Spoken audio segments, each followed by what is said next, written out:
여러분, 만약 시어머니가 정성껏 끓여줬다는 만둣국 한 그릇에 여러분의 목숨과 전 재산을 노리는 끔찍한 독이 들어있다면 어떡하시겠어요? 안녕하세요. 이야기 보따리입니다. 오늘 이야기는 어느 날 갑자기 찾아온 시어머니의 방문으로 시작됩니다. 저는 남편 김민준과 결혼한 지 꼬박 8년이 됐습니다. 지난 8년간 갓 졸업한 사회초년생이었던 저는 이제 집안일과 바깥일을 능숙하게 해내는 8년차 며느리가 되었죠. 평범하고 안정적인 날들이 계속될 줄 알았는데 사람 마음이라는 게 참 간사하더군요. 그날은 토요일이었습니다. 남편과 마트에 가서 장이라도 볼까 했는데 민준 씨는 아침 일찍부터 회사에 급한 일이 생겼다며 출근 준비를 서둘렀습니다. 저는 속으로 조금 이상하다고 생각했어요. 요즘 들어 야근이 너무 잦았거든요. 하지만 밖에서 고생하는 남편을 믿기로 하고 별다른 말은 하지 않았습니다. 거실 청소를 막 끝냈을 때 현관문이 울렸습니다. 남편이 뭘 놓고 갔나 싶어 문을 열었는데 시어머니 박순자 여사님이 서 계셨습니다. 어머니, 어쩐 일이세요? 저는 얼른 시어머니를 안으로 모시고는 손에 들린 장바구니를 받아들었습니다. 묵직한 장바구니 안에는 부추와 새우, 그리고 두툼한 삼겹살이 들어있었죠. 시어머니는 얼굴에 가짜 웃음을 한가득 띠고 있었습니다. 수진아, 우리 민준이가 내가 해주는 삼선만두를 그렇게 좋아하지 않니? 오늘 마침 시간도 남고 해서 너희 먹을 만두 좀 빚어주려고 왔다. 내 솜씨도 한번 보렴. 저는 속으로 고개를 갸웃거렸습니다. 시어머니는 예전부터 이렇게 부지런한 분이 아니셨거든요. 평소 저희 집에 오시면 소파에 앉아 밥 차려주기만 기다리시거나 제가 떡두꺼비 같은 아들 하나 못 낳는다며 은근히 눈치를 주곤 하셨으니까요. 하지만 모처럼 직접 나서서 도와주시겠다니 실은 내색을 할 수는 없었습니다. 어머니 힘드실 텐데 제가 물이라도 한 잔 끓여드릴게요. 제가 부엌에 들어가 물을 끓이는 사이 거실에서 시어머니가 통화하는 소리가 들려왔습니다. 목소리를 잔뜩 낮췄지만 저희 집은 거실과 부엌이 미닫이문 하나로 분리되어 있어 소리가 새어 들어왔죠. 걱정 마, 다 계획대로 되고 있어. 걔가 이 만두 한 그릇만 먹으면 걔 앞으로 된 주식이 전부 우리 거가 되는 거야. 약은 잘 숨겨놨어. 무색무취라 절대 못 알아챌걸. 순간 제 손에 들려있던 주전자가 쨍그랑 소리를 내며 싱크대에 부딪혔습니다. 바닥으로 쏟아진 물처럼 제 머릿속도 하얘졌습니다. 주식? 약? 며칠 전 친정어머니가 해주시던 말씀이 떠올랐습니다. 돌아가신 아버지가 회사 지분 일부를 제 앞으로 남겨주셨다는 이야기였죠. 민준 씨에게 슬쩍 흘린 적이 있었는데 설마 시어머니가 그걸 노리고 저는 조심스럽게 미닫이 문을 살짝 열어 거실을 엿보았습니다. 시어머니는 전화를 끊고는 장바구니 가장 깊숙한 곳에서 작고 어두운 갈색 병을 꺼내 들었습니다. 그리고는 뚜껑을 열어 만두소에 투명한 액체를 붓는 것이었습니다. 그 동작이 어찌나 자연스러운지 마치 수없이 반복한 것처럼 보였습니다. 액체를 다 붓고 나서는 젓가락으로 만두소를 휘휘 저어 섞은 뒤 병을 다시 장바구니에 넣고 채소로 덮어 아무 일 없었다는 듯이 행동했습니다. 저는 온몸에 소름이 돋았습니다. 저 갈색병 어디서 본 것 같았습니다. 예전에 뉴스에서 본 그라목손이라는 맹독성 농약이 바로 저런 병에 담겨 있었죠. 한 모금만 마셔도 목숨을 잃는다는. 시어머니가 절 죽이려고 하시는구나. 바로 그때 현관문이 열리며 남편 김민준이 돌아왔습니다. 저는 급히 미닫이 문을 닫고 소매로 이마에 식은땀을 닦아내며 엎질러진 물을 정리하는 척했습니다. 어머니, 오셨어요. 민준 씨의 목소리가 거실에서 들려왔습니다. 그래, 우리 아들 왔구나. 어서 앉아라. 네가 제일 좋아하는 삼선만두 빚어놨다. 금방 끓여주마. 시어머니의 목소리는 부자연스러울 정도로 다정했습니다. 저는 심호흡을 하며 마음을 다잡았습니다. 지금 여기서 모든 걸 터뜨리면 저 모자에게 저 혼자서는 당해낼 수 없을 겁니다. 저는 주전자를 들고 천천히 부엌을 나왔습니다. 그리고 최대한 평소와 같은 미소를 지으며 말했죠. 민준 씨, 야근한다면서요? 어떻게 이렇게 일찍 왔어요? 남편은 소파에 앉아 스마트폰만 들여다볼 뿐 저를 쳐다보지도 않고 대답했습니다. 일이 갑자기 취소됐어. 마침 만두나 먹으려고. 시어머니는 이미 만두를 끓는 물에 넣고 있었습니다. 냄비 안에서는 만두가 둥둥 떠다니며 평소와 다를 바 없이 맛있어 보였지만 저는 알고 있었습니다. 저 안에는 제 목숨을 앗아갈 끔찍한 것이 들어있다는 것을요. 수진아, 뭘 그렇게 멍하니 서 있니? 어서 수저나 놓으렴. 우리 아들 뜨거울 때 먹게. 시어머니는 잘 익은 만두를 예쁜 그릇에 담아 파와 계란지단까지 정성스럽게 올려 식탁 위에 놓았습니다. 저는 식탁으로 다가가 민준 씨에게 젓가락을 건네주었습니다. 최대한 목소리가 떨리지 않게 말했죠. 민준 씨, 어머니가 당신 주려고 특별히 만든 거래요. 당신이 제일 좋아하는 삼선만두. 식기 전에 얼른 먹어요. 식기 전에 얼른 먹어요. 그런건지 그제야 남편은 스마트폰을 내려놓고 만두 하나를 집어 입으로 가져갔습니다. 제 심장은 미친 듯이 뛰기 시작했습니다. 바로 그때 시어머니가 갑자기 헛기침을 하며 제 쪽을 힐끗 쳐다봤습니다. 그 눈빛에 저는 온몸이 얼어붙는 것 같았습니다. 민준 씨는 만두를 입에 넣으려다 말고 미간을 찌푸리며 말했습니다. 근데 이 만두 냄새가 왜 좀 이상하지? 제 심장이 덜컥 내려앉았습니다. 제가 뭐라고 말하려는 순간 쾅쾅쾅 하고 현관문을 두드리는 소리가 들렸습니다. 이어서 옆집이 여사님의 목소리가 들려왔죠.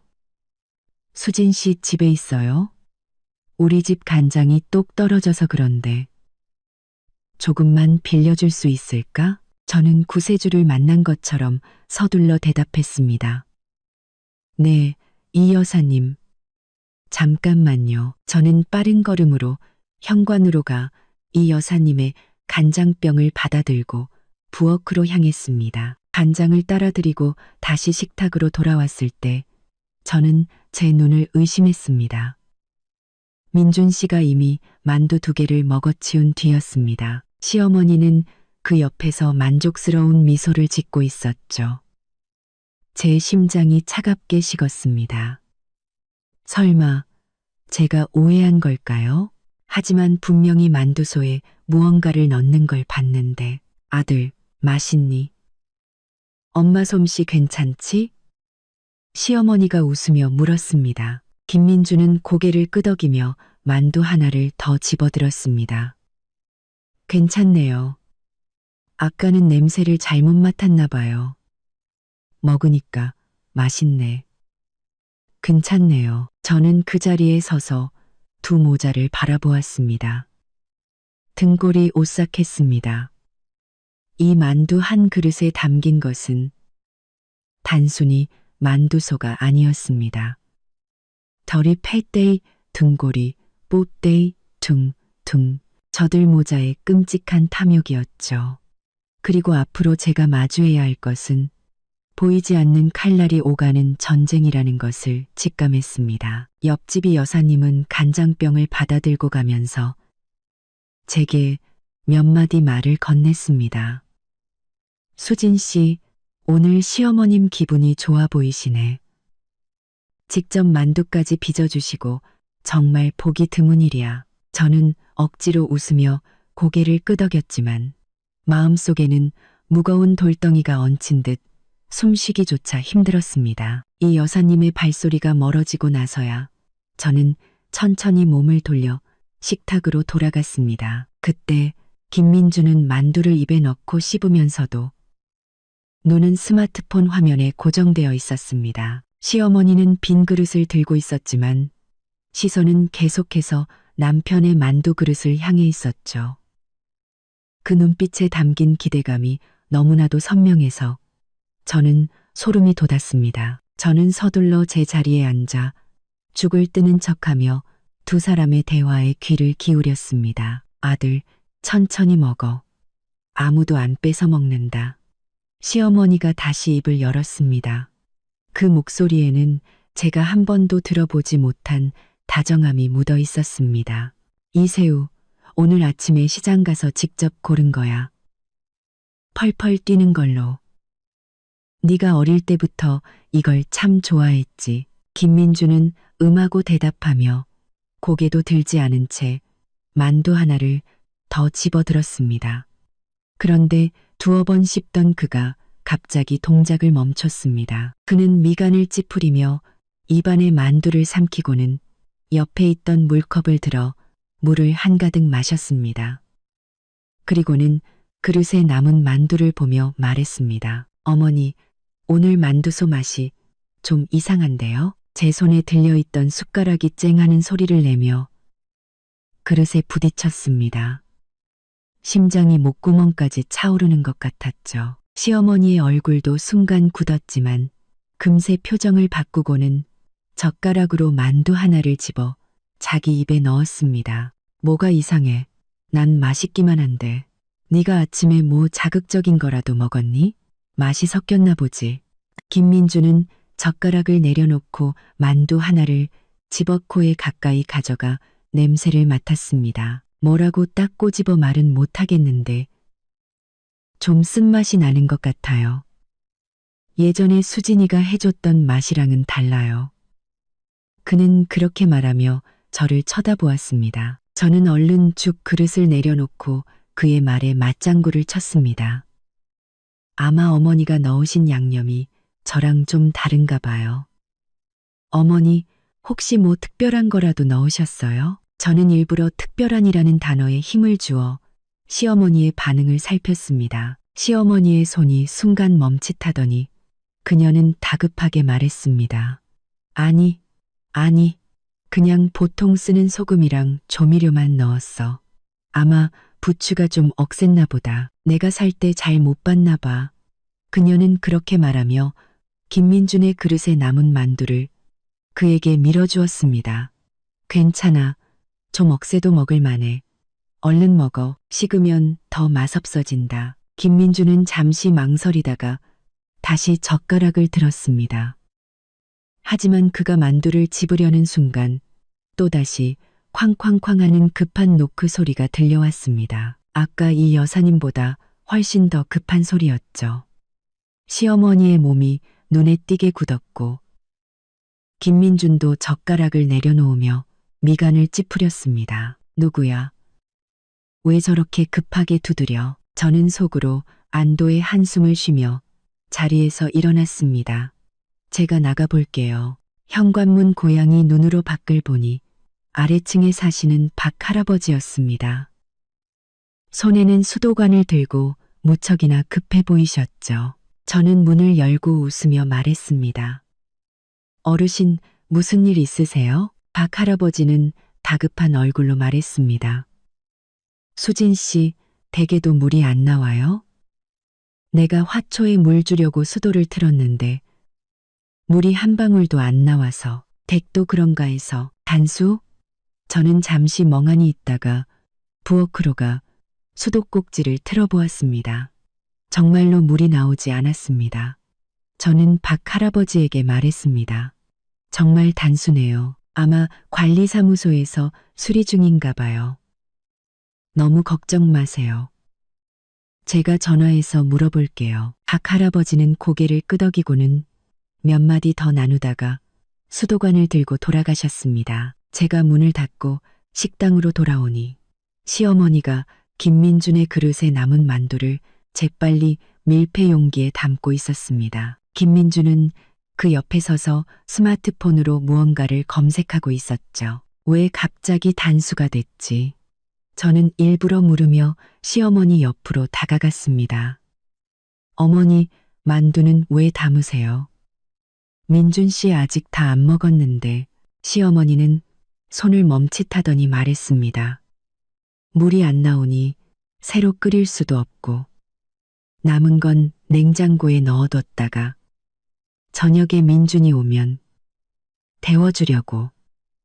데워주려고 그녀는 그렇게 말하며 밀폐 용기 뚜껑을 닫아 냉장고, 냉동실, 깊숙이 밀어 넣었습니다.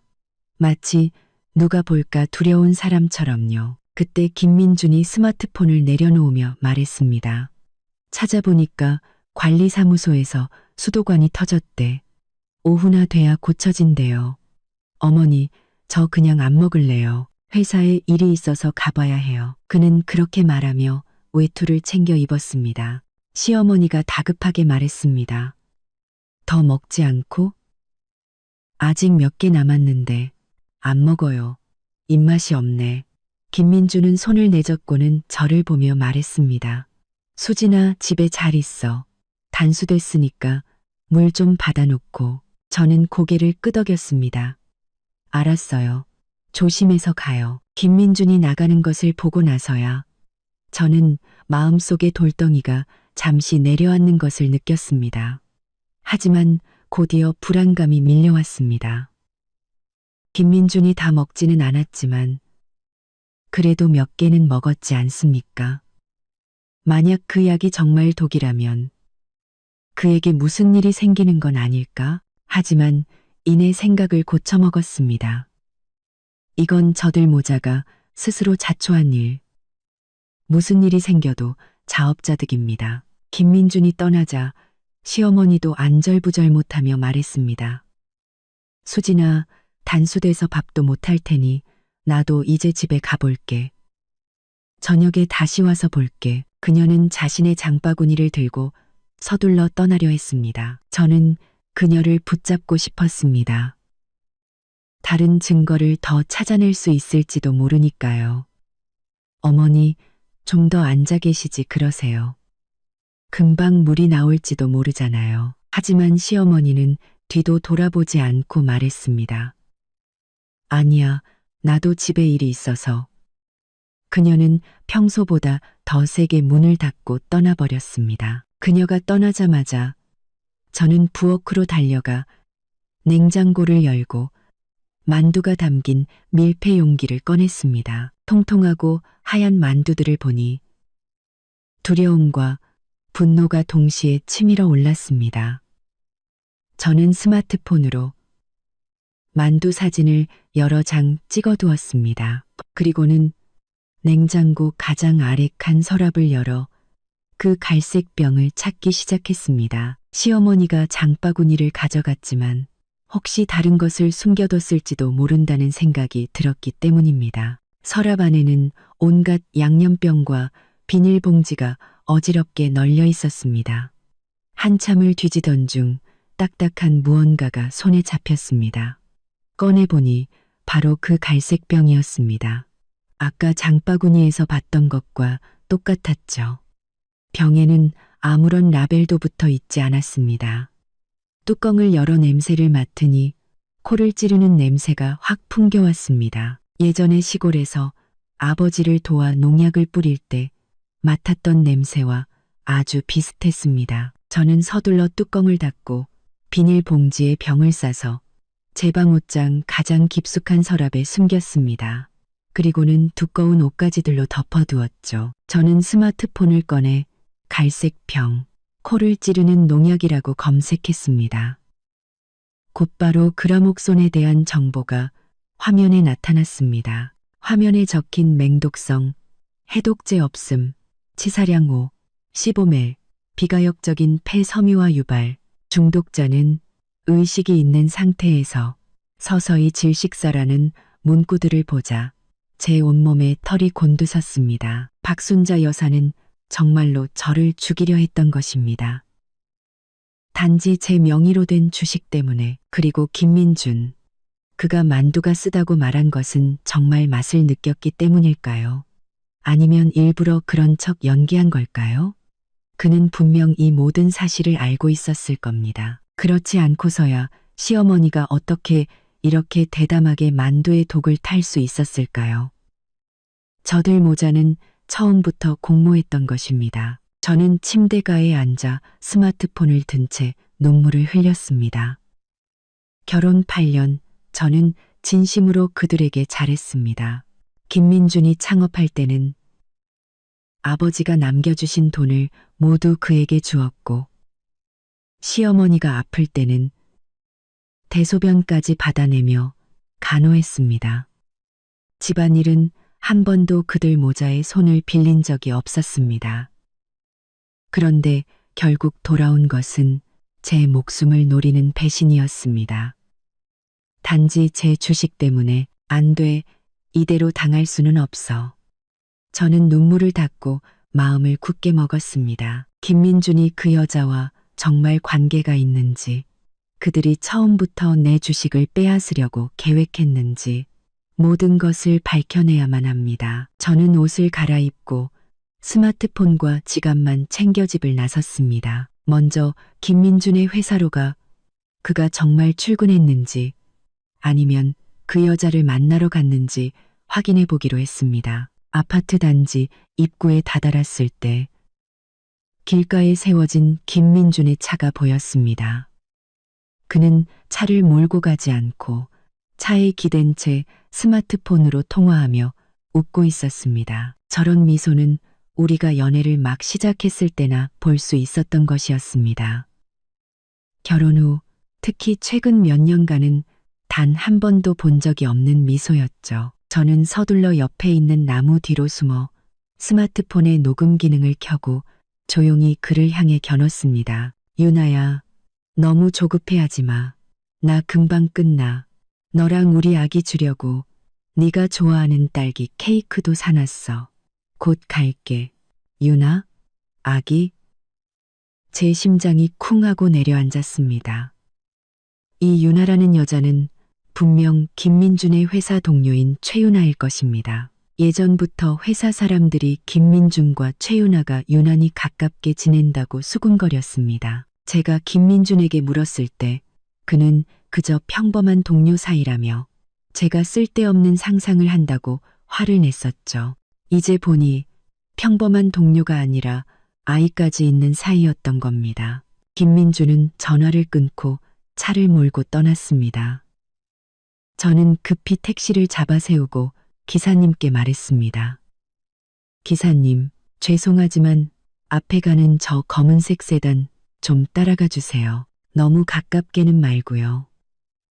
기사님은 저를 한번 쳐다보더니 별다른 질문 없이 고개를 끄덕이고 차를 출발시켰습니다. 택시 뒷좌석에 앉아 앞서가는 김민준의 차를 보니 심장이 칼로 베이는 듯 아팠습니다. 8년간의 결혼 생활, 제가 믿었던 행복은 모두 거짓이었습니다.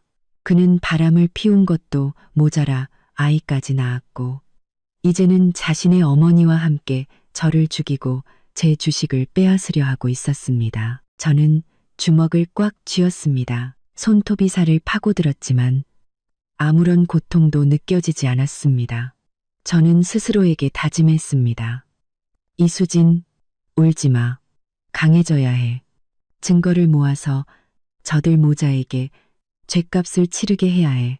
택시는 약 20분 정도를 달려 김민준의 차가 한 고급 아파트 단지로 들어가는 것을 따라갔습니다. 은빛마을 아파트, 제가 아는 곳이었습니다. 집값이 매우 비싸서 한 채에 수억 원은 좋게 넘는 곳이었죠. 김민준의 월급은 350만 원 정도인데 어떻게 이런 곳에 집을 살 수 있었을까요? 분명 제 돈으로 산 것이 틀림없었습니다. 저는 기사님께 아파트 단지 입구에 차를 세워달라고 하고 요금을 지불한 뒤 김민준의 차가 들어가는 것을 지켜보았습니다. 그리고는 눈에 띄지 않는 곳에 서서 그가 나오기를 기다렸습니다. 약 10분 후 김민준이 한 아파트 건물에서 나왔습니다. 그의 품에는 1살쯤 되어 보이는 남자아이가 안겨 있었습니다. 파란색 우주복을 입은 아이는 통통하고 귀여워 보였죠. 그의 옆에는 흰색 원피스를 입고 긴 머리를 늘어뜨린 꽤 아름다운 여자가 서 있었습니다. 바로 최윤아였습니다. 최윤아는 김민준의 팔짱을 끼고 그의 어깨에 머리를 기댄 채 아주 달콤하게 웃고 있었습니다. 김민준도 고개를 숙여 그녀에게 무언가를 속삭이며 얼굴 가득 다정한 미소를 띠고 있었습니다. 저는 스마트폰을 들어 그들의 모습을 여러 장 찍었습니다. 손이 덜덜 떨렸습니다. 그들은 이미 이렇게 완벽한 가정을 꾸리고 있었던 것입니다. 그리고 저는 바보처럼 집에서 그를 위해 집안일을 하고 그가 야근으로 힘들까 걱정하고 있었던 것이죠. 저는 그들이 근처 유아용품 가게로 들어가는 것을 보았습니다. 김민주는 아이를 안고 장난감 자동차를 사주었고 최윤아는 그 옆에서 행복하게 웃고 있었습니다. 그 모습은 마치 다정한 부부가 아이를 데리고 쇼핑하는 것처럼 보였습니다. 저는 그 자리에 서서 온몸이 차갑게 식는 것을 느꼈습니다. 마치 저는 이방인이 되어 다른 사람의 행복을 엿보는 것 같았습니다. 제 행복은 이미 그들에 의해 산산조각이 나버렸는데 말입니다. 저는 심호흡을 하고 스마트폰을 가방에 넣었습니다. 그리고 천천히 아파트 단지 입구를 향해 걸어갔습니다. 저는 이제 더 이상 약해져서는 안 된다는 것을 알았습니다. 제 권리를 되찾고 김민중과 박순자 여사 그리고 저 최윤아라는 여자 모두에게 그들이 저지른 일에 대한 대가를 치르게 할 것입니다. 은빛마을 아파트 단지에서 나온 저는 길가를 따라 천천히 걸었습니다. 머릿속은 뒤엉킨 실타래처럼 복잡했고 손에 쥔 스마트폰 화면에는 방금 찍은 사진이 그대로 떠 있었습니다. 김민준이 아이를 안고 다정하게 웃는 모습, 최윤아가 그의 팔짱을 끼고 있는 그 친밀한 모습은 저와 김민준이 결혼한 8년 동안 그 어떤 순간보다도 더 달콤해 보였습니다. 바람이 불자 얼굴이 차갑게 느껴졌습니다. 손으로 만져보니 어느새 눈물이 흐르고 있었습니다. 저는 길가 벤치에 앉아 휴지로 얼굴을 닦고 억지로 마음을 진정시켰습니다. 우는 것만으로는 아무것도 해결되지 않습니다. 더 많은 증거를 찾아야만 저들 모자가 꼼짝 못하게 만들 수 있습니다. 저는 방금 봤던 은빛마을 아파트의 그 건물을 떠올렸습니다.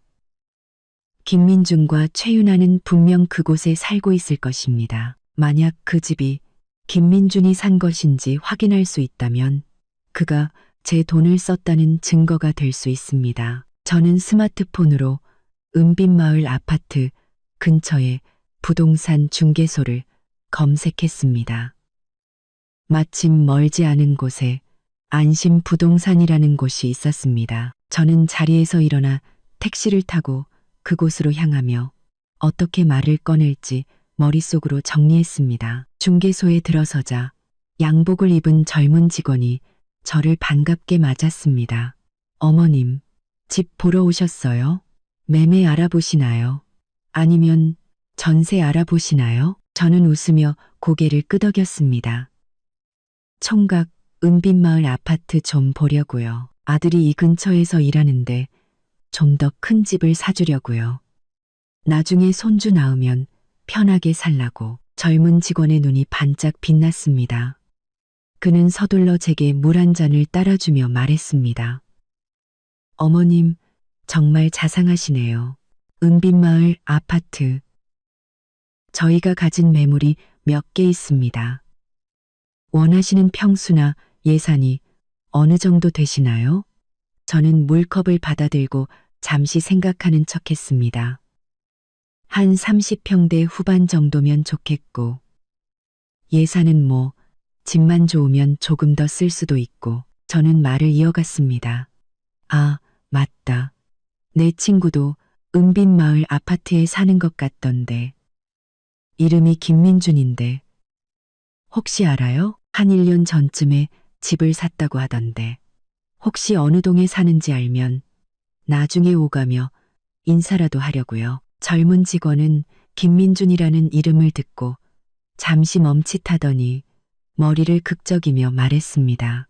김민준이요. 어머님, 저희가 워낙 많은 고객님들을 상대하다 보니 이름을 다 기억하기는 좀 어렵습니다. 하지만 1년 전에 은빛마을 아파트 30평대 후반으로 거래된 거는 몇 개 없으니 제가 기록을 한번 찾아봐 드릴게요. 저는 심장이 쿵 내려앉는 것을 느끼며 다급하게 말했습니다.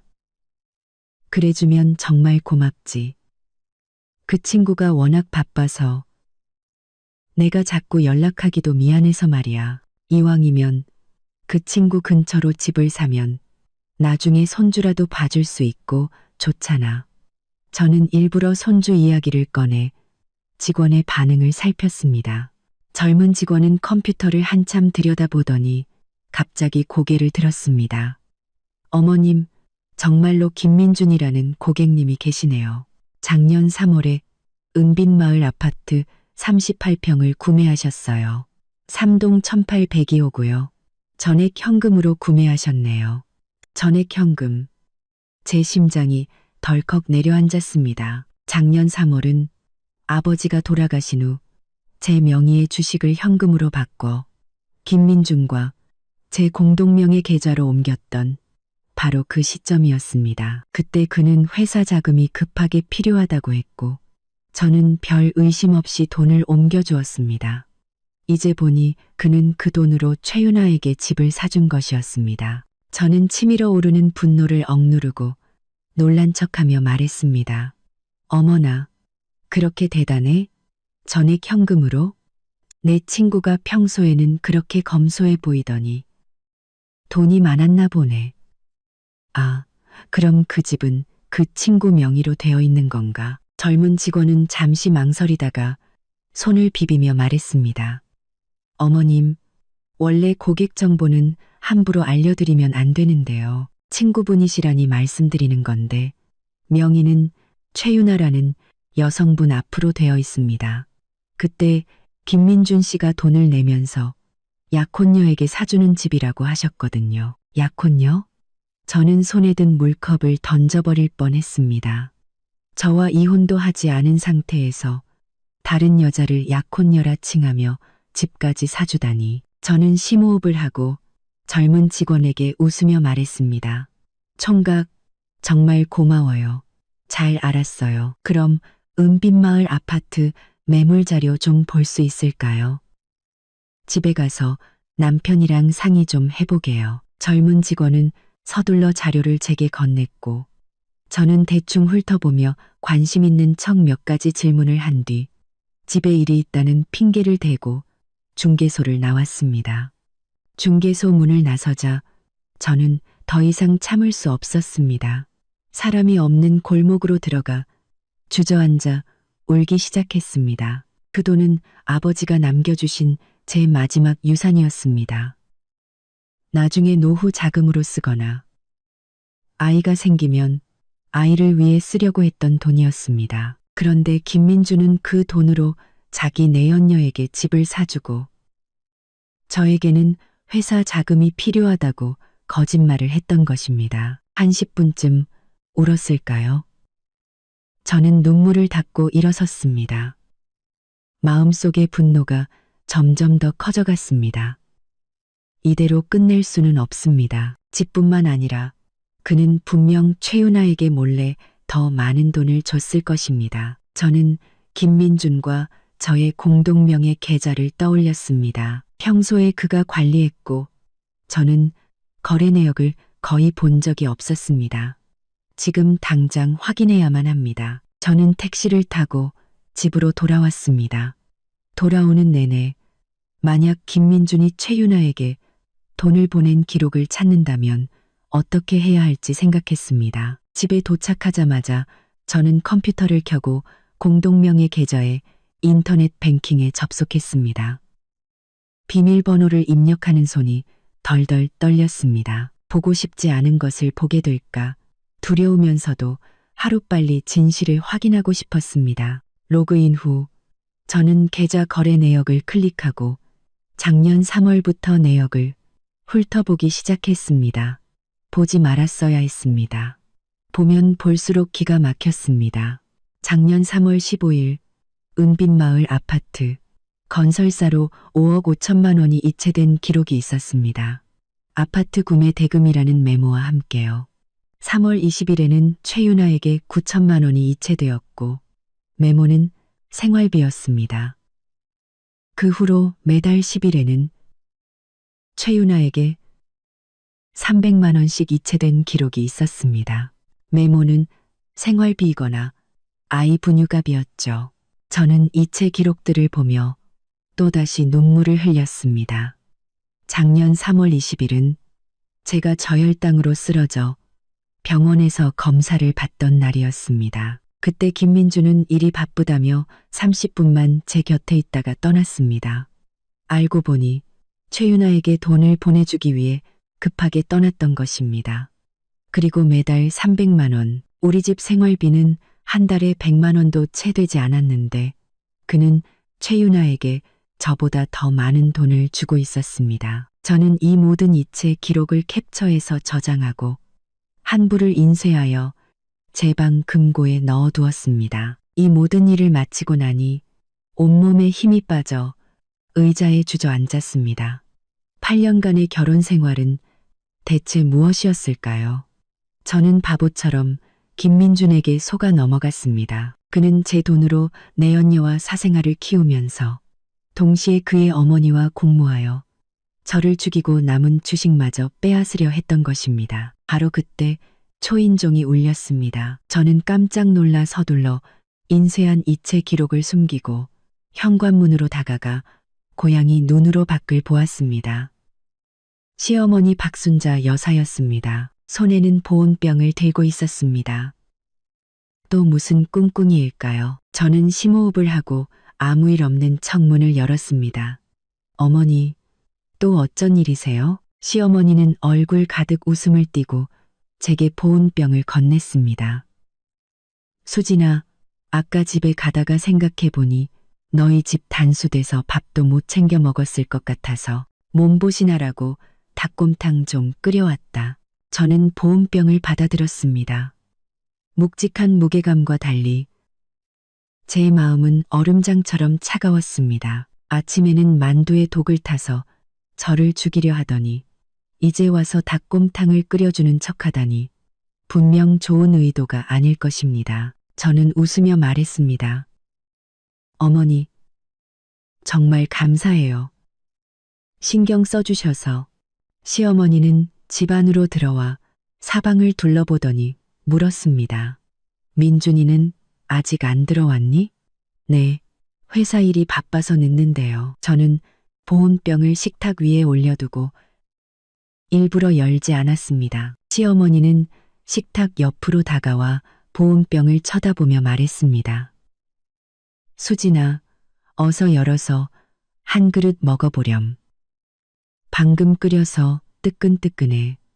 몸보신의 최고야. 그녀의 눈빛에는 재촉하는 기색이 역력했습니다. 저는 못 본 척 물컵에 물을 따르며 말했습니다. 어머니, 앉으세요.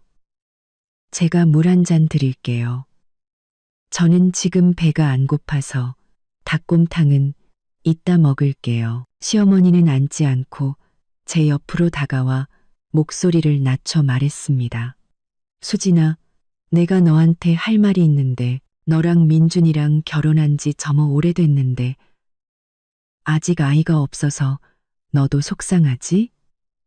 내가 최근에 용한 한의사를 소개받았는데 그분이 주신 처방전이 그렇게 효과가 좋대.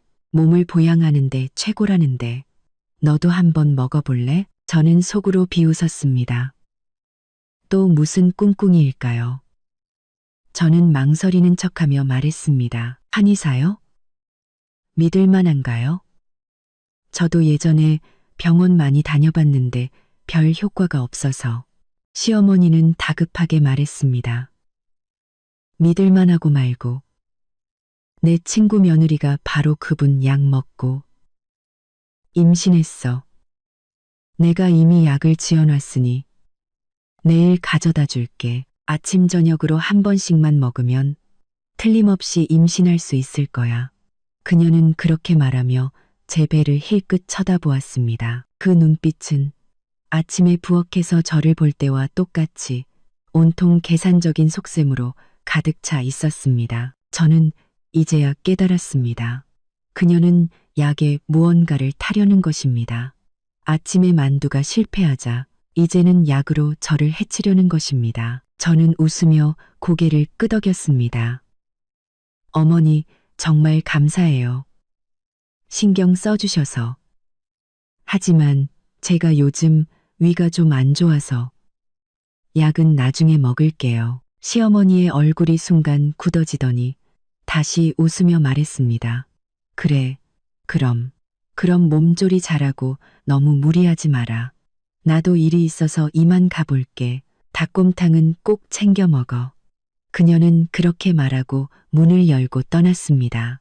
그녀가 떠나자마자 저는 보온병에 든 닭곰탕을 변기에 쏟아버리고 물을 내려 깨끗이 씻어냈습니다. 그리고는 보온병을 제자리에 두고 마치 다 마신 것처럼 꾸며 놓았습니다. 저는 소파에 앉아 텅 빈 거실을 바라보았습니다.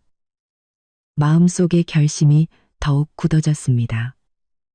더 이상 그들이 저를 해치도록 내버려 둘 수 없습니다.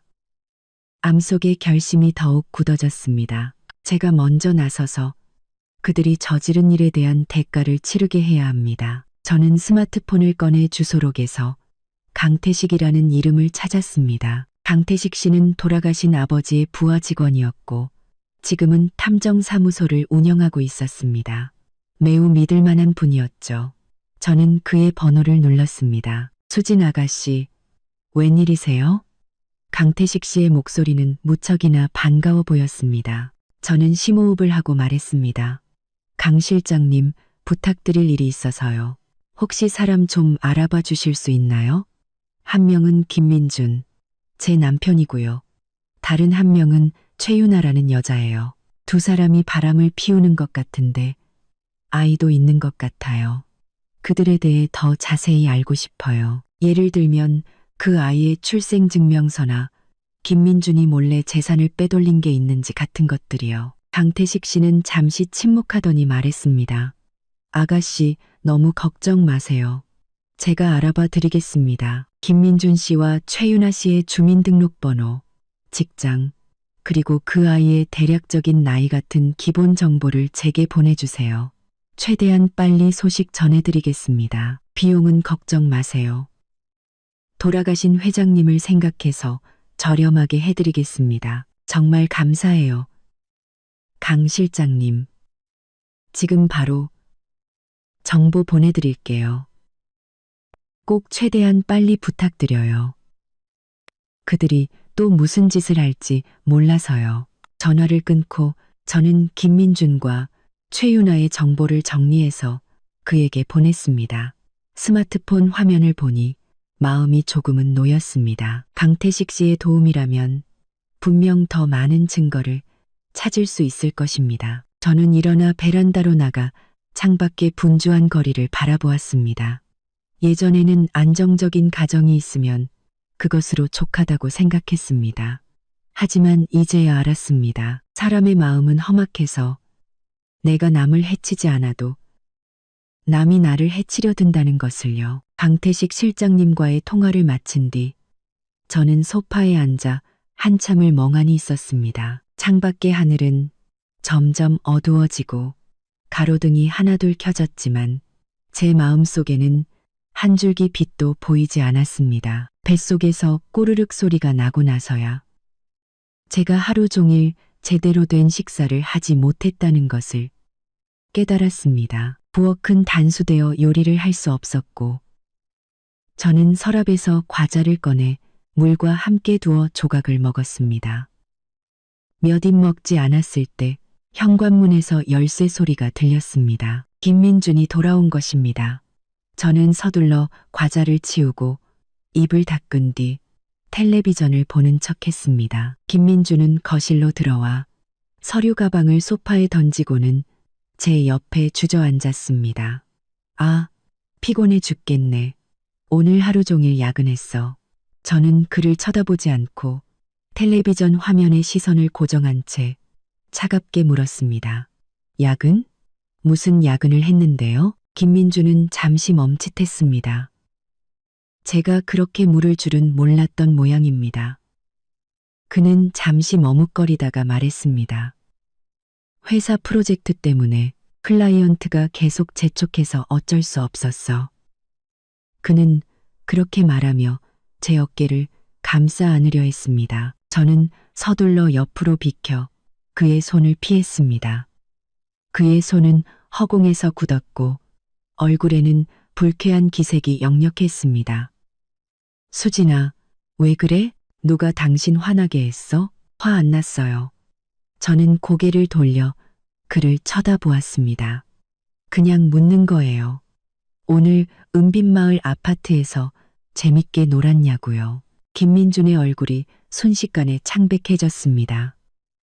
그는 벌떡 일어나 저를 가리키며 소리쳤습니다.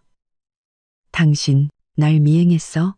저는 비웃으며 스마트폰을 꺼내 아까 찍은 사진을 그에게 보여주었습니다. 미행? 내가 당신을 미행하지 않았더라면 당신이 밖에서 가정을 꾸리고 아이까지 낳았다는 걸 어떻게 알았겠어요? 김민준 씨, 이게 대체 어떻게 된 일인지 설명 좀 해보시죠. 김민준은 사진을 보고 손을 덜덜 떨었습니다. 그는 입을 열어 무언가 말하려 했지만 한참 동안 아무 말도 하지 못했습니다. 한참 후에야 그는 고개를 숙이고 작은 목소리로 말했습니다. 수진아, 내가 일부러 속이려던 건 아니야. 그냥 당신이 화낼까봐. 저는 벌떡 일어나 스마트폰을 소파에 던졌습니다.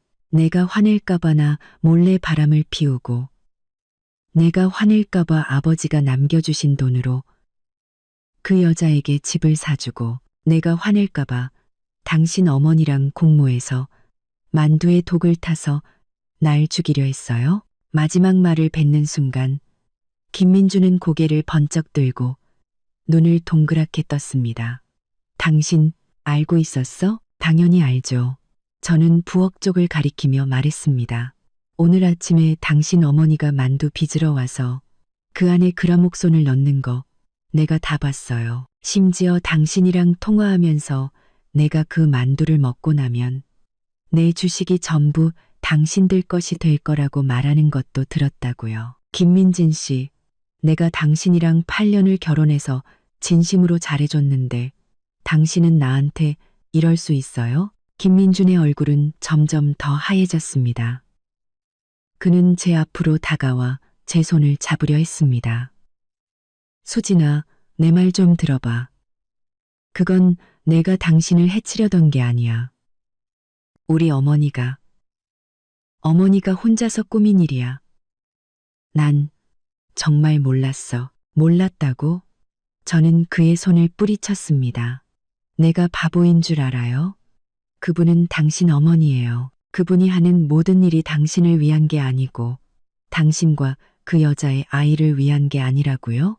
김민준 씨, 더 이상 날 속이려 하지 마세요. 내가 우리 공동명의 계좌를 확인해 봤는데 당신 작년 3월에 최윤아한테 9천만 원을 보내고 매달 300만 원씩 생활비도 보내줬더군요. 그 돈 전부 아버지가 내게 남겨주신 돈이었어요. 김민주는 제 말에 아무 대답도 하지 못했습니다. 그는 고개를 숙이고 두 손으로 머리를 감쌌습니다. 무척이나 고통스러워 보였죠. 수진아, 내가 잘못했어. 당신을 속이지 말았어야 했고, 최윤아를 만나지 말았어야 했고, 어머니가 그런 짓을 하게 내버려 두지 말았어야 했어. 한 번만 더 기회를 주면 안 될까? 내가 지금 당장 최윤아랑 관계를 정리하고 집도 팔아서 돈을 당신에게 돌려줄게. 우리 다시 시작하면 안 될까? 저는 그의 모습을 보고도 아무런 동정심도 느껴지지 않았습니다. 이제 와서 잘못했다고? 너무 늦었습니다. 저는 고개를 저었습니다. 김민준 씨, 너무 늦었어요. 우린 다시 돌아갈 수 없어요. 난 더 이상 당신을 믿지 않고 당신과 더 이상 살고 싶지도 않아요. 김민주는 고개를 번쩍 들고 애원하는 눈빛으로 저를 바라보았습니다. 수진아, 제발 이러지 마. 우리 수년간의 정이 있는데 어떻게 이렇게 한 번에 끝낼 수 있어. 우리 결혼했을 때 얼마나 행복했는지 생각해봐. 행복? 저는 비웃었습니다. 그건 다 과거의 일이에요. 당신이 최윤아를 만난 그날부터 우리의 행복은 끝났어요. 김민준 씨, 똑똑히 들어요. 난 이대로 물러서지 않을 거예요. 당신과 당신 어머니가 한 짓 반드시 대가를 치르게 할 거예요. 저는 그렇게 말하고 침실로 들어가 문을 잠갔습니다. 김민주는 밖에서 문을 세게 두드리며 소리쳤습니다. 수진아, 문 열어. 내 말 좀 들어줘. 저는 침대에 앉아 그가 아무리 문을 두드려도 열어주지 않았습니다. 한참 후 노크 소리가 멈췄고 그가 거실에서 한숨을 쉬며 서성이다가 소파에 앉아 담배를 피우는 소리가 들렸습니다. 담배 연기가 침실로 스며들어와 기침이 나왔습니다. 저는 스마트폰을 꺼내 강태식 실장님에게 조사가 어떻게 되어가는지 문자를 보냈습니다. 그는 곧바로 답장을 보내왔습니다. 최윤아와 아이의 거처는 은빛마을 아파트 3동 1802호가 맞으며 아이의 이름은 김아준, 작년 5월에 태어났다고 했습니다. 그는 내일 아이의 출생증명서를 확인해 아버지 칸에 누구의 이름이 적혀 있는지 알아보고 김민준이 다른 재산을 빼돌렸는지도 조사하겠다고 했습니다. 문자를 보고 나니 마음이 조금 놓였습니다.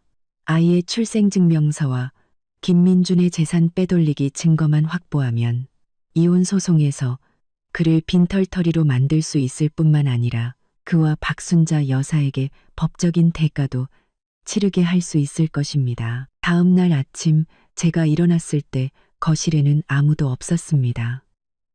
김민주는 회사에 간 모양입니다. 식탁 위에는 그가 남긴 쪽지가 놓여 있었습니다. 수진아, 내가 잘못했어.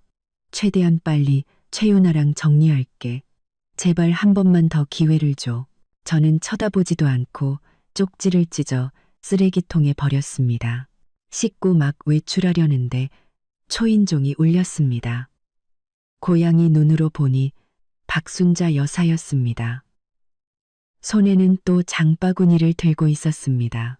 저는 잠시 망설이다가 문을 열었습니다. 어머니, 어쩐 일이세요? 제 목소리는 무척 차가웠습니다. 박순자 여사는 웃는 얼굴로 집 안으로 들어왔습니다. 수진아, 어제 내가 끓여준 닭곰탕은 먹었니? 오늘 또 몸에 좋은 보약 좀 가져왔다. 몸보신해야지. 그녀는 장바구니에서 대추, 용안육, 그리고 흰 종이에 싼 약가루 몇 봉지를 꺼내 식탁 위에 올려놓았습니다. 저는 그 약 가루들을 보고 심장이 쿵 내려앉았습니다. 또 무슨 꿍꿍이일까요? 저는 못 본 척 소파에 앉아 말했습니다. 어머니, 할 말 있으시면 그냥 하세요. 더 이상 연기하지 마시고요. 박순자 여사의 얼굴에서 웃음기가 사라졌습니다. 그녀도 소파에 앉아 저를 쳐다보았습니다. 수진아, 어제 민준이랑 싸운 거 안다. 만두 일도 알고 있다는 거 안다. 그거 다 오해야. 내가 널 해치려던 게 아니라 그냥 몸보신 좀 시켜주려고 그런 거야. 그 약 내가 아는 사람한테서 산 보약이지 그라목손 같은 게 아니야. 그라목손 같은 게 아니야. 오해. 저는 비웃었습니다. 어머니, 더 이상 거짓말하지 마세요. 제가 다 알아봤는데 그건 그라목손이 맞아요. 한 모금만 마셔도 죽는 맹독성 농약이라고요.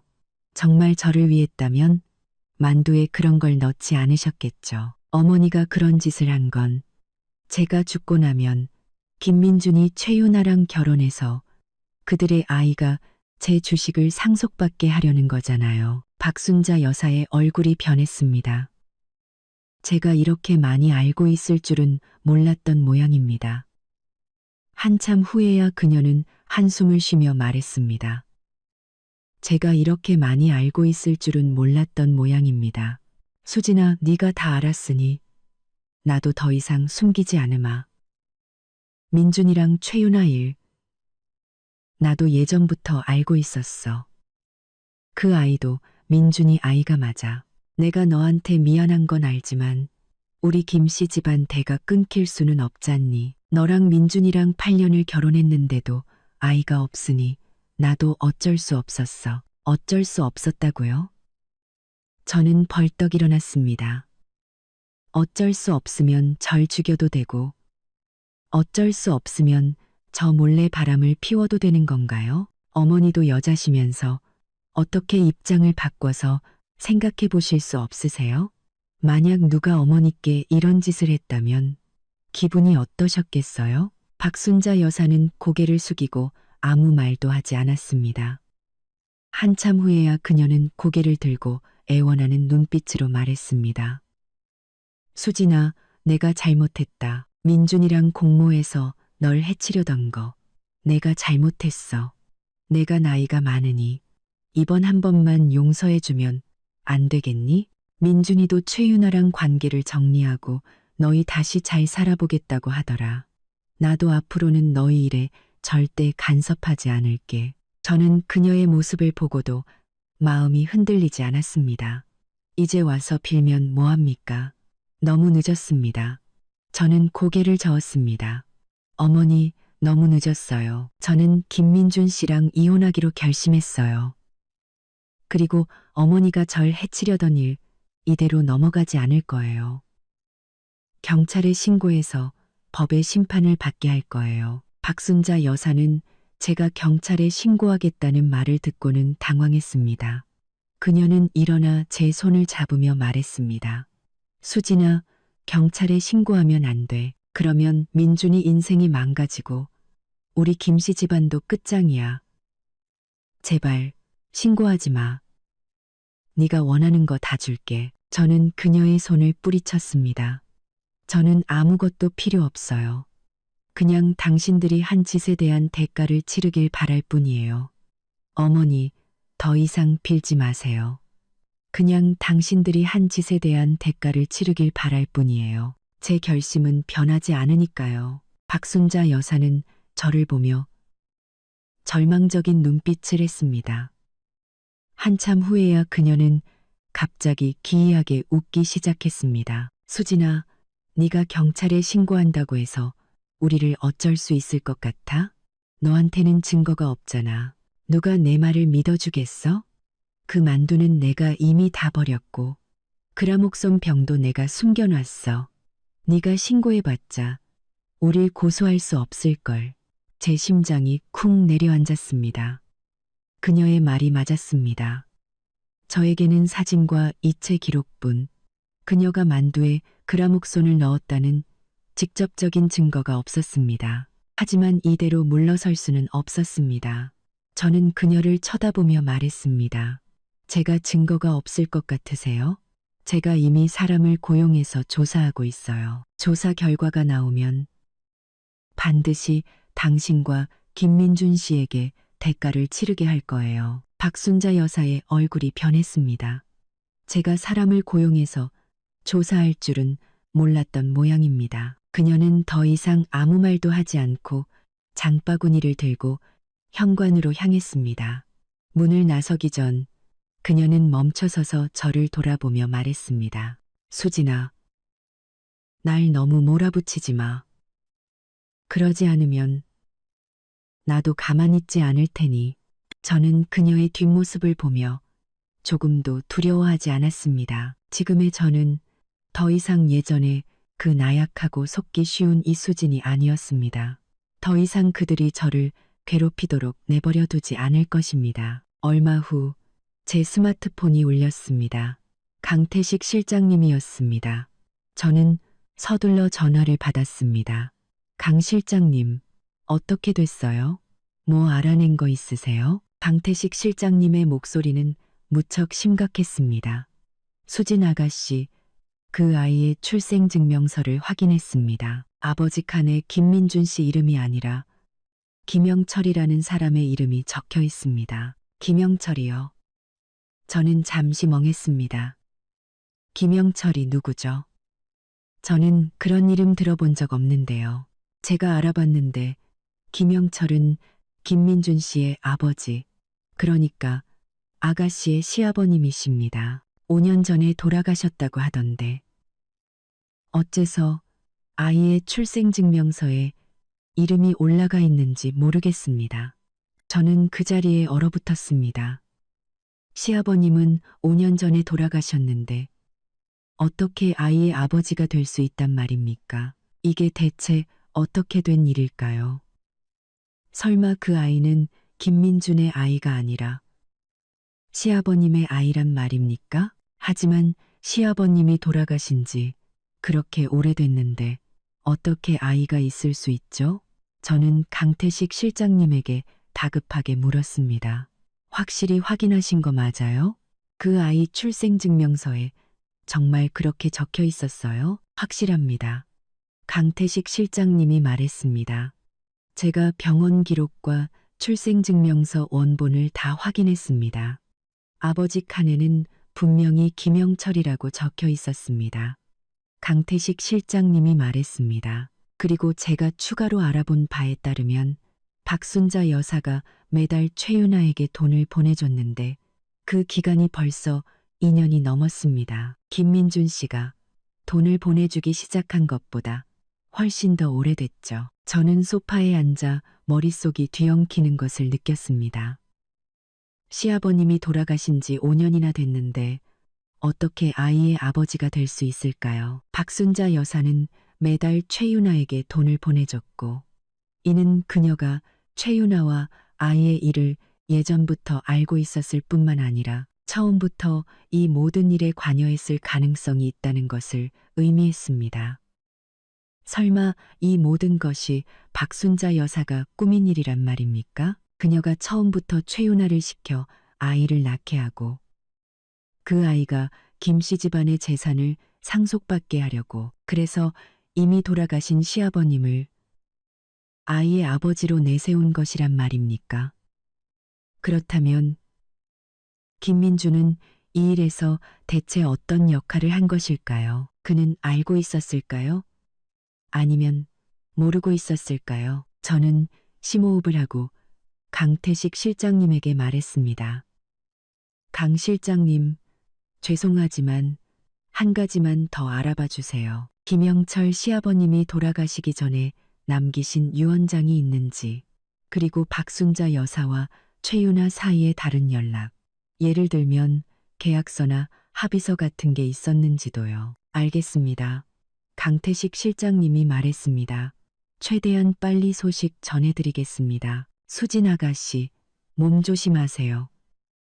박순자 여사, 그 사람 보통 내기가 아닌 것 같습니다. 해코지 당하지 않게 조심하세요. 알겠습니다. 감사해요, 강 실장님. 전화를 끊고 저는 창밖을 바라보았습니다. 이 일은 제가 생각했던 것보다 훨씬 더 복잡하다는 것을 느꼈습니다. 박순자 여사, 김민준, 최윤아, 그리고 이미 돌아가신 시아버님, 그들 사이에는 대체 어떤 비밀이 숨겨져 있는 것일까요? 저는 반드시 모든 것을 밝혀낼 것입니다. 어떤 대가를 치르더라도 제 권리를 되찾을 것입니다. 강 실장님 전화를 끊고 소파에 앉아 멍하니 생각에 잠겼습니다. 아버지가 시아버지 김영철이라니 5년 전 간암으로 돌아가신 분인데 어떻게 최윤아 아이의 아버지가 될 수 있을까요? 너무 기괴하고 비현실적인 일이었습니다. 저는 다시 침실로 가 금고에서 인쇄해둔 계좌이체 내역을 꺼내 꼼꼼히 살폈습니다. 김민준이 최윤아에게 보낸 돈 외에도 매달 15일마다 익명의 계좌에서 최윤아에게 3천만 원이 입금된 기록이 있었습니다. 이체 시점은 김민준이 돈을 보내기 시작한 것보다 1년 이상 빨랐습니다. 강 실장님은 이게 박순자 여사가 보낸 돈이라고 했습니다. 하지만 박순자 여사가 어디서 그런 큰 돈이 났을까요? 연금은 100만 원 남짓일 텐데 아무리 아껴 쓴다 해도 매달 3천만 원을 최윤아에게 줄 수는 없을 겁니다. 생각할수록 이상했습니다. 저는 친정어머니께 전화를 걸었습니다. 어머니는 시어머니와 예전부터 아는 사이였으니 무언가 아실지도 모른다는 생각이 들었기 때문입니다. 전화가 연결되자 저는 어머니께 그동안의 일을 간략하게 설명하고 특히 아이 출생 증명서에 대해 집중적으로 말씀드렸습니다. 어머니는 한참 동안 침묵하시더니 입을 열었습니다. 수진아, 내 시아버지 김영철 씨가 살아있을 때 돈이 꽤 많았다는 소문이 있었어. 회사에서 높은 자리에 있었고 투자도 좀 했다고 하더구나. 정확히 얼마인지는 아무도 모르지만 그분이 돌아가시기 전에 유언장을 남기지 않으셨으니 그 돈은 당연히 민준이에게 갔을 텐데 설마 박 여사가 그 돈을 숨겨둔 건가? 숨겨뒀다고요? 어머니의 말을 듣고 나니 모든 것이 맞아떨어지는 것 같았습니다. 그렇다면 왜 매달 최윤아에게 그렇게 많은 돈을 보낸 걸까요? 그건 나도 모르겠다. 어머니가 한숨을 쉬며 말했습니다. 박 여사, 그 사람 속을 알 수 없는 사람이야. 내 시아버지 돌아가셨을 때도 집안의 통장이며 집문서를 전부 자기가 챙기고 민준이에게도 보여주지 않았다고 하더구나. 수진아, 너 정말 조심해야 한다. 돈을 숨길 정도면 다른 비밀이 더 있을지도 몰라. 어머니와의 통화를 마치고 나니 이 사건 뒤에 더 큰 음모가 숨겨져 있다는 확신이 들었습니다. 박순자 여사는 제 주식을 빼앗기 위해 저를 해치려 했을 뿐만 아니라 최윤아에게 몰래 돈을 보내고 심지어 돌아가신 시아버지를 아이의 아버지로 내세웠습니다. 그녀는 대체 무엇을 꾸미고 있는 걸까요? 설마 그 아이를 김 씨 집안의 유일한 혈육으로 내세워 시아버지가 남긴 재산과 제 주식을 모두 차지하려는 걸까요? 바로 그때 강 실장님에게서 문자가 왔습니다. 아가씨, 알아냈습니다. 김영철 씨가 돌아가시기 전에 8억 원가량의 예금을 비밀 계좌에 넣어두었고 현재 박순자 여사가 관리하고 있습니다. 그리고 박 여사와 최윤아가 맺은 계약서도 찾아냈습니다. 계약서 내용에 따르면 최윤아가 아이를 낳으면 박 여사가 매달 3천만 원을 지급하고 아이가 18살이 될 때까지 지원하기로 되어 있습니다. 단, 최윤아는 아이의 아버지가 김영철이라고 대외적으로 밝혀야 하고 김민준과는 절대 교류해서는 안 된다는 조건이 붙어 있습니다. 저는 문자를 보고 손에 든 스마트폰을 떨어뜨릴 뻔했습니다. 8억 원. 박순자 여사가 그렇게 많은 돈을 숨기고 있었다니. 그리고 그 계약서. 처음부터 박순자 여사는 최윤아를 시켜 아이를 낳게 하고 심지어 돌아가신 시아버지를 아버지로 내세우기까지 했습니다. 그건 모두 그 예금을 합법적으로 상속받기 위한 계획이었던 것입니다. 그렇다면 김민주는? 그는 이 사실을 알고 있었을까요? 그가 최윤아와 사귄 것은 진심이었을까요? 아니면 박순자 여사에게 속은 걸까요? 저는 강 실장님에게 다시 문자를 보냈습니다. 김민준 씨가 이 계약서에 대해 알고 있었는지, 그리고 최윤아 씨가 지금도 김민준 씨와 연락하고 있는지 알아봐 주실 수 있나요? 강 실장님은 곧바로 답장을 보내왔습니다. 은빛마을 아파트 경비원에게 물어보니 최윤아 씨가 최근에도 김민준 씨와 자주 만났고 가끔 김민준 씨가 그곳에서 밤을 새우고 갔다고 합니다. 계약서에 대해서는 김민준 씨가 알고 있었다는 증거는 찾지 못했습니다. 어쩌면 정말 모르고 박순자 여사에게 속았을지도 모릅니다. 저는 복잡한 심경에 휩싸였습니다. 만약 김민준이 정말 이 계약서에 대해 몰랐다면 그는 자신의 친어머니에게 이용당한 것입니다. 아이의 진짜 아버지가 누군지도 모른 채 어머니를 도와 아내를 해치려 한 꼴이 된 것이죠. 하지만 그가 몰랐다고 해도 그가 바람을 피우고 재산을 빼돌린 것은 사실입니다.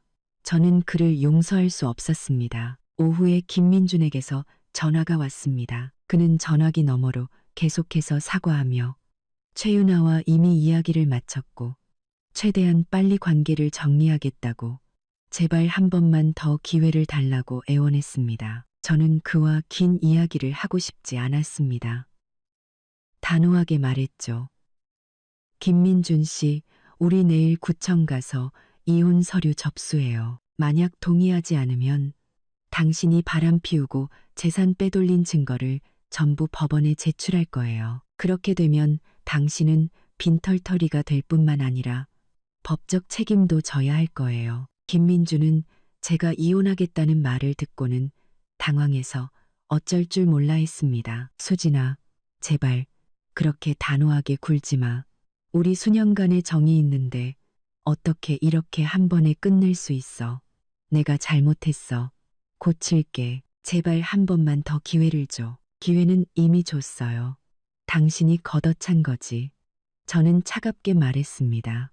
내일 오전 9시 구청 앞에서 봐요.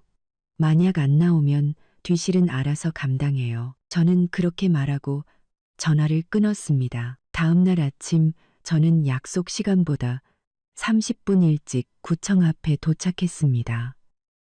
차에서 내리자마자 입구에 서 있는 김민준이 보였습니다. 그는 절제한 얼굴에 눈은 핏발이 서 있었습니다. 밤새 한숨도 못 잔 모양입니다. 그는 저를 보자마자 다가와 말했습니다. 수진아, 다시 한번 생각해봐. 우리 정말 다시 해볼 수 없어? 저는 고개를 저었습니다. 쓸데없는 소리 그만하고 어서 들어가서 서류나 접수해요. 우리가 막 구청으로 들어가려는데 갑자기 오토바이 한 대가 우리 앞으로 달려와 멈춰섰습니다. 오토바이를 운전한 사람은 박순자 여사였습니다. 그녀는 머리가 헝클어진 채 얼굴 가득 분노를 띠고 있었습니다. 너희 이혼하면 안 돼. 민준아, 네가 만약 수진이랑 이혼하면 내가 내 앞에서 죽어버릴 거야. 김민주는 멍하니 서 있었습니다. 어머니, 여긴 어쩐 일이세요? 이건 저랑 수진이 사이의 일이에요. 어머니는 상관 마세요. 상관이 없어? 박순자 여사는 오토바이에서 내려 김민준의 팔을 잡았습니다. 네가 내 아들인데 어떻게 내가 상관이 없어? 네가 수진이랑 이혼하면 앞으로 누가 널 위해 밥 해주고 빨래 해주고 누가 널 돌봐줘? 그 최윤아라는 여자는 그냥 여우 같은 년이야. 내 돈 보고 너랑 사귀는 거라고. 수진이랑 이혼하면 안 돼. 저는 박순자 여사를 보며 속으로 비웃었습니다. 그녀가 어디 김민준을 걱정해서 이러는 걸까요? 제가 김민준과 이혼하면 집안 재산을 나눠 갖게 될까봐, 그리고 자신의 음모가 드러날까봐 두려워서 이러는 것이 분명했습니다. 저는 박순자 여사 앞으로 다가가 말했습니다. 어머니, 저랑 김민준 씨가 이혼하는 건 우리 둘의 결정이에요. 어머니와는 상관없어요. 만약 계속해서 막으시면 경찰에 신고할 거예요. 박순자 여사는 저를 노려보며 소리쳤습니다. 네가 감히. 이수진, 네가 무슨 생각하는지 내가 모를 줄 알아? 너 우리 김씨 집안 재산 노리고 이러는 거지? 내가 말하는데 어림도 없어. 김씨 집안 재산이요. 저는 스마트폰을 꺼내 계좌 이체 기록과 사진을 보여주었습니다. 이 돈 전부 아버지가 제게 남겨주신 돈이에요. 김민준 씨가 제 돈으로 최윤아에게 집 사주고 아이 키웠는데 이제 와서 저랑 재산을 나누겠다고요? 박순자 여사님, 너무 과하신 거 아니에요? 박순자 여사는 제 스마트폰에 담긴 증거들을 보고 얼굴이 하얗게 질렸습니다. 그녀는 서둘러 김민준의 손을 잡으며 말했습니다. 민준아, 봐라. 제가 처음부터 증거를 다 모아놨잖아. 너랑 이혼해서 재산 뺏으려고 작정한 거야. 너 속으면 안 돼. 김민준은 저를 보고 또 박순자 여사를 보며 망설이는 표정을 지었습니다. 한참 후에야 그는 말했습니다. 어머니, 수진이 말이 맞아요. 제가 수진이 돈으로 최윤아에게 집 사준 거 맞아요. 제가 수진이에게 잘못했어요. 이혼하는 게 마땅해요. 박순자 여사는 김민준이 그렇게 말할 줄은 몰랐던 모양입니다. 그녀는 온몸을 부들부들 떨며 소리쳤습니다. 너 이 불효 자식. 내가 널 어떻게 키웠는데 네가 쟤랑 이혼하면 난 더 이상 널 아들로 생각하지 않을 거야. 김민주는 고개를 숙이고 아무 말도 하지 않았지만 더 이상 망설이지 않고 저를 따라 구청으로 들어갔습니다. 박순자 여사는 뒤에서 울고 소리쳤지만 우리는 뒤돌아보지 않았습니다. 덩동 통덕고 동덕고 덩덕 이혼 서류를 접수할 때 직원이 우리를 보며 몇 마디 조언을 했습니다. 부부 사이에 무슨 일이든 잘 상의해서 해결하세요. 쉽게 이혼하지 마시고요. 저는 아무 말도 하지 않았고 김민준도 그저 고개를 저을 뿐이었습니다. 곧 이혼 절차가 끝났습니다. 저는 이혼 서류를 손에 들고도 생각보다 슬프지 않았습니다. 오히려 마음이 편안해졌습니다. 구청을 나서자 김민준이 저를 보며 말했습니다. 수진아, 앞으로 무슨 도움이 필요하면 언제든지 나한테 전화해. 저는 고개를 끄덕이고 아무 말 없이 몸을 돌려 떠났습니다. 몇 걸음 걷지 않았을 때 스마트폰이 울렸습니다. 강 실장님이었습니다. 수진 아가씨, 큰일 났습니다.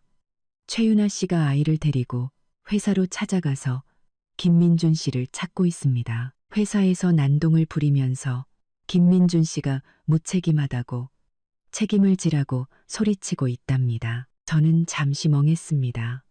최윤아가 왜 갑자기 회사로 찾아가서 난동을 부리는 걸까요? 설마 박순자 여사가 시킨 걸까요? 저는 서둘러 물었습니다. 김민준 씨는 지금 어디 있어요? 상황은 어떻고요? 김민준 씨는 아직 구청 근처에 있습니다. 제가 사람을 붙여놨습니다. 최윤아 씨가 회사에서 크게 난동을 부려서 직원들이 다 구경하고 있고 기자들까지 갔다고 합니다. 제 심장이 쿵 내려앉았습니다. 최윤아가 이렇게 난동을 부리면 김민준의 명성은 땅에 떨어질 것입니다. 비록 그와 이혼했지만 그가 그렇게 망가지는 것을 보고 싶지는 않았습니다. 저는 서둘러 김민준에게 전화를 걸어 최윤아가 회사에서 난동을 부리고 있다는 사실을 알렸습니다. 김민준은 그 말을 듣고 당황해서 어쩔 줄 몰라 했습니다. 어떻게 된 거야? 어제 내가 걔랑 잘 이야기했는데 왜 갑자기 회사로 찾아가서 난동을 부리는 거야? 왜 난동을 부리는지는 나중에 따지고 지금 당장 회사로 돌아가서 수습해요. 그러지 않으면 일이 더 커질 거예요. 저는 그에게 일러두었습니다. 그리고 박순자 여사님이 이 일을 알고 계실지도 모르니 한번 물어보세요. 전화를 끊고 저도 마음이 불안했습니다. 최윤아가 갑자기 이렇게 난동을 부리는 것은 분명 박순자 여사와 관련이 있을 것입니다. 박순자 여사는 우리가 이혼하는 것을 막지 못하자 최윤아를 시켜 김민준을 망가뜨리고 자신은 재산과 주식을 독차지하려는 것입니다. 정말 악독한 여자였습니다. 제가 강 실장님에게 최윤아가 박순자 여사와 연락했는지 조사해달라고 문자를 보내려는데 스마트폰이 다시 울렸습니다. 모르는 번호였습니다. 저는 잠시 망설이다가 전화를 받았습니다. 여보세요? 이수진 씨 맞으신가요? 전화기 너머에서는 낯선 여자의 목소리가 들려왔습니다. 네, 맞는데요. 누구시죠? 저는 최윤아 씨 친구예요. 그 여자가 말했습니다. 윤아 씨가 지금 병원에 있어요. 아까 김민준 씨 회사에 찾아갔다가 박순자 여사님한테 밀려서 넘어졌는데 아이도 좀 다쳤어요. 박 여사님이 다시는 소란 피우지 말라고 그러지 않으면 아이와 함께 가만두지 않겠다고 협박했대요. 제 심장이 쿵 내려앉았습니다. 병원요? 어느 병원이에요? 최윤아 씨랑 아이는 괜찮아요? 시내 중앙병원이에요. 그 여자가 말했습니다. 유나 씨는 크게 다치지는 않았고 좀 긁혔어요. 아이는 놀라서 계속 울고 있고요. 수진 씨가 김민준 씨랑 이혼한 거 알고 있고 박 여사님이 좋은 사람이 아니라는 것도 알고 있어요. 유나 씨가 지금 많이 무서워하고 있어요. 수진 씨를 만나서 박 여사님의 모든 것을 다 털어놓고 싶어 해요. 제발 도와달라고요. 저는 잠시 망설였습니다. 최유나는 제 가정을 파탄낸 여자입니다.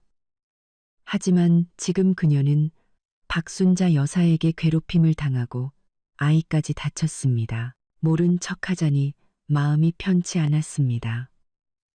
그리고 그녀가 박순자 여사의 증거를 가지고 있을지도 모른다는 생각이 들었습니다. 그것은 저에게 매우 중요한 것이었습니다. 저는 심호흡을 하고 말했습니다. 알겠습니다. 지금 바로 시내 중앙병원으로 갈게요.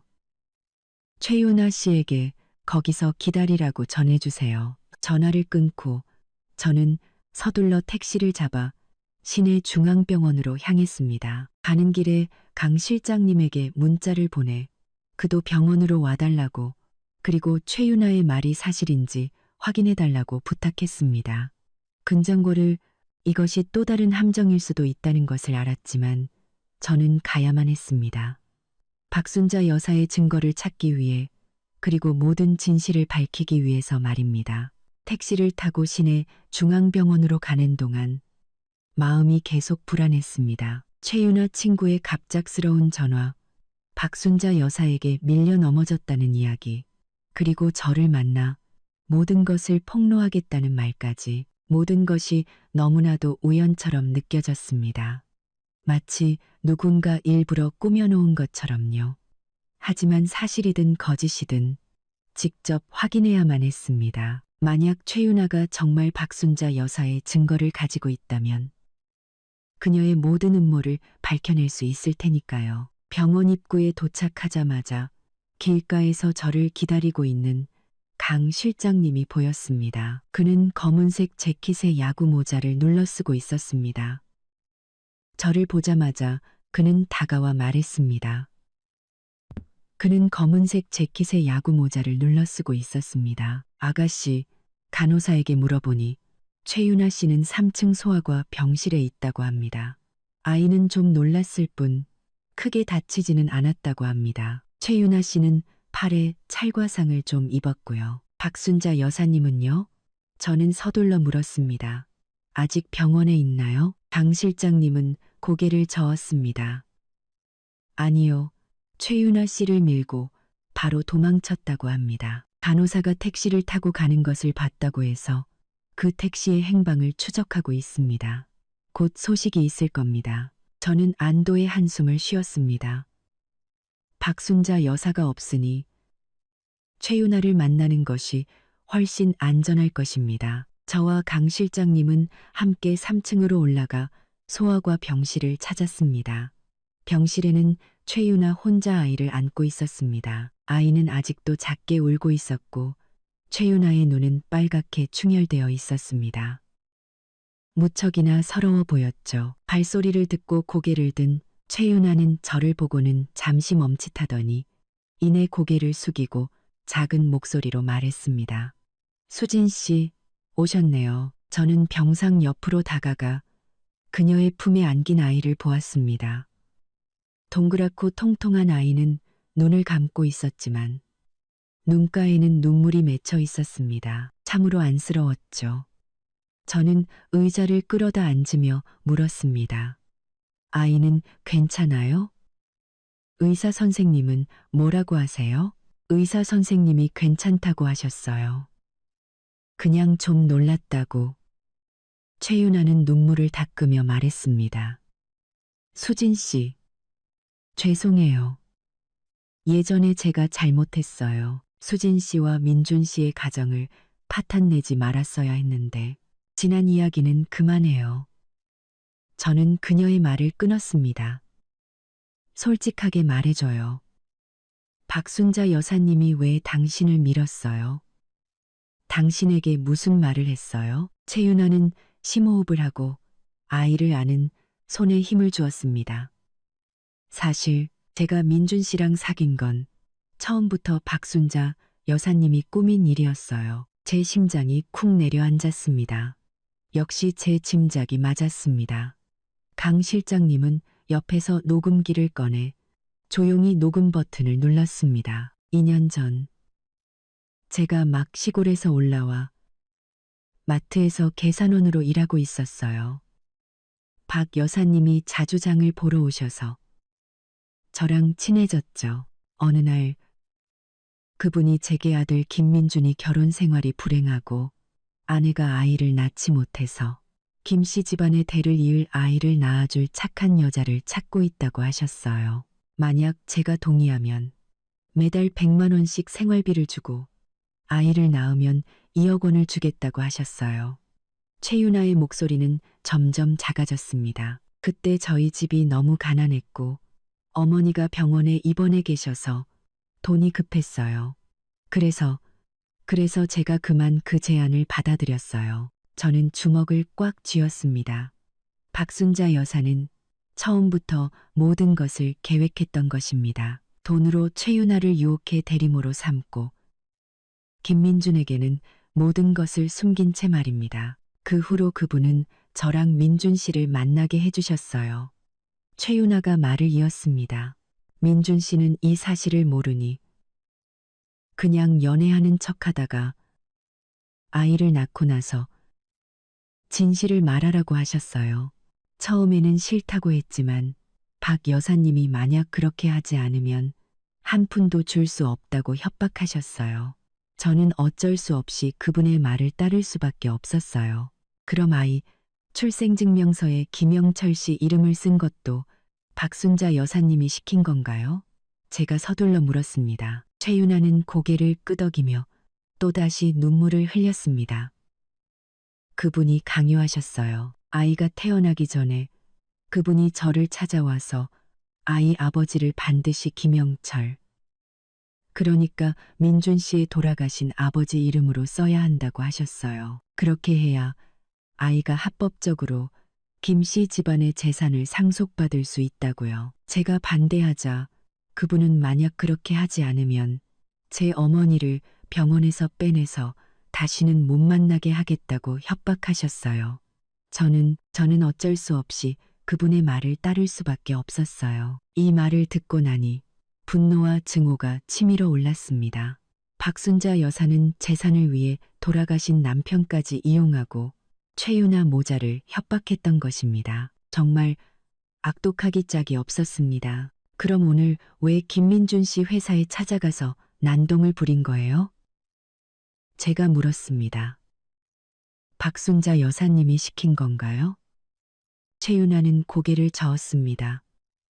아니요, 제가 스스로 간 거예요. 어제 민준 씨가 저한테 수진 씨랑 이혼할 거고 저랑도 관계를 정리하겠다고 다시는 찾아오지 말라고 했어요. 저는 그게 박 여사님이 시킨 일이라는 걸 알았지만 아이를 데리고 혼자서 일도 없고 수입도 없는데 박 여사님이 최근에는 생활비도 깎기 시작했고요. 저는 정말 어쩔 수 없어서 회사로 찾아가서 민준 씨에게 따지려고 했던 거예요. 그런데 회사 입구에 도착하자마자 박 여사님한테 붙잡혔어요. 최윤아는 흐느끼며 말했습니다. 그분이 저를 보고 분수를 모르고 날뛴다고 욕하고 만약 민준 씨의 명예를 훼손하면 아이와 함께 가만두지 않겠다고 협박하셨어요. 제가 그분이랑 말다툼을 좀 했는데 그분이 저를 밀어서 제가 땅에 넘어지고 아이도 놀라서 울기 시작했어요. 최윤아는 더 이상 말을 잇지 못하고 울기 시작했습니다.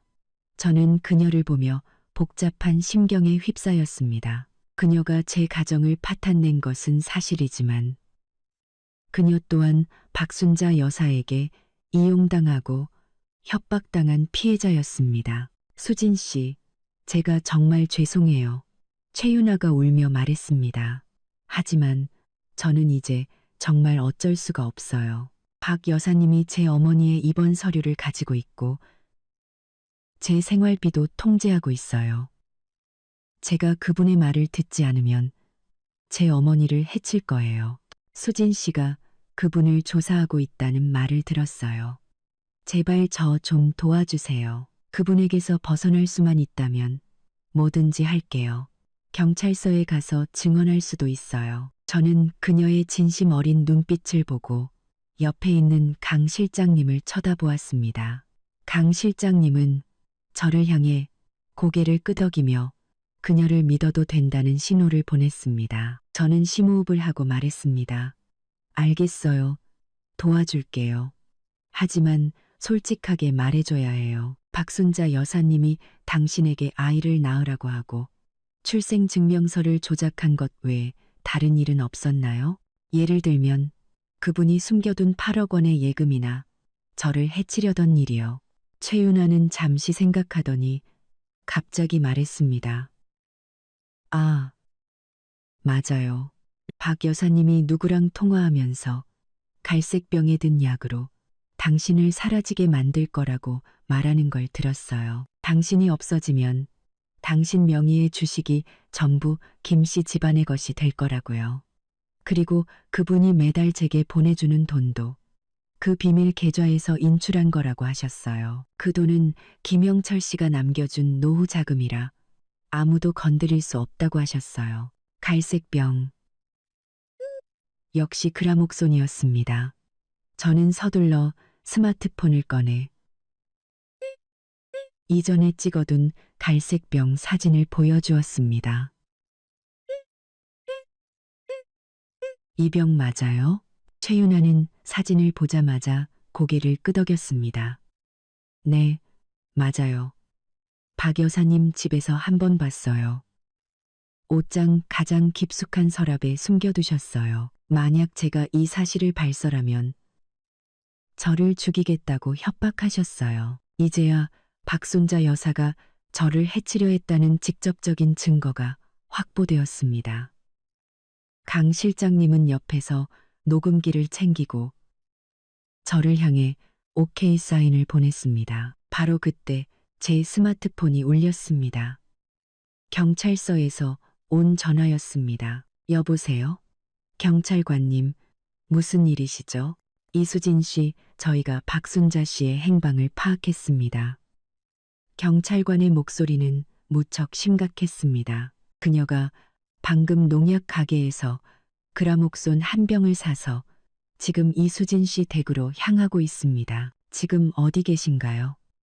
댁에 누가 있나요? 제 심장이 쿵 내려앉았습니다. 박순자 여사가 또 그라목손을 사서 우리 집으로 가고 있다니. 저는 서둘러 말했습니다. 저는 시내 중앙병원에 있고 집에는 아무도 없어요.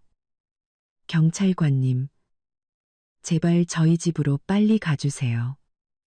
절대 그분이 집에 들어가지 못하게 막아주세요. 저희가 이미 출동했습니다. 너무 걱정 마시고 안전에 유의하세요. 경찰관이 말했습니다. 그리고 박순자 씨의 살인미수, 불법 재산 이전 혐의에 대해 이수진 씨의 진술이 필요합니다. 경찰서로 와주실 수 있나요? 네, 지금 바로 가겠습니다. 전화를 끊고 저는 최윤아에게 말했습니다. 박순자 여사님이 또 그라목손을 사서 우리 집으로 갔대요. 경찰이 이미 출동했으니 괜찮을 거예요. 지금 당장 저랑 경찰서로 가서 아는 걸 전부 진술해야 해요. 그래야 당신과 아이를 보호할 수 있어요. 최윤아는 고개를 끄덕이고 서둘러 아이를 안고 침대에서 내려왔습니다. 저는 강 실장님에게 최윤아를 먼저 경찰서로 데려다 달라고 부탁하고 저는 택시를 타고 집으로 가 상황을 확인하기로 했습니다. 경찰이 출동했지만 그래도 마음이 놓이지 않았습니다. 박순자 여사가 또 무슨 짓을 할지 모른다는 불안감 때문이었습니다. 집으로 가는 택시 안에서 마음이 계속 불안했습니다. 박순자 여사는 이제 모든 것이 탈로 났다는 것을 알았을 것입니다. 궁지에 몰린 쥐가 고양이를 물듯 그녀가 더 미친 짓을 할지도 모른다는 생각이 들었습니다. 아파트 단지 입구에 도착하자 경찰차 몇 대가 주차되어 있었고 경찰관 몇 명이 단지 안을 순찰하고 있었습니다. 저는 서둘러 차에서 내려가는 경찰관에게 다가가 말했습니다. 경찰관님, 저 이수진입니다. 저희 집은 괜찮나요? 박순자 여사님은 잡았나요? 경찰관은 고개를 끄덕였습니다. 네, 잡았습니다. 댁 현관문 앞에서요. 그라목손을 꺼내 문을 따려던 순간 저희에게 제압당했습니다. 그녀의 몸에서 이수진 씨의 주식 양도 계약서도 발견되었습니다. 서명을 강요하려던 모양입니다. 그녀의 몸에서 이수진 씨의 주식 양도 계약서도. 저는 안도의 한숨을 쉬었습니다. 가슴을 짓누르던 돌덩이가 드디어 내려앉는 것 같았습니다. 박순자 여사가 잡혔고 증거도 확보되었으니 이제 더 이상 그녀가 저를 해칠 수 없을 것입니다. 경찰관들이 박순자 여사를 연행해 나왔습니다.